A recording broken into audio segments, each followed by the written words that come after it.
Fusion 360 versus SolidWorks versus Blender, which is better for 3D printing? So let's compare between these three.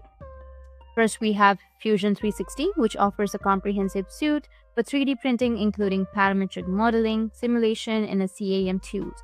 It's a cloud-based nature, allows for seamless collaboration and access to the latest features.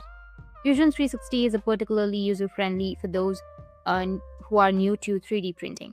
SolidWorks, on the other hand, provides advanced modeling and simulation capabilities, making it ideal for complex and precise 3D printing.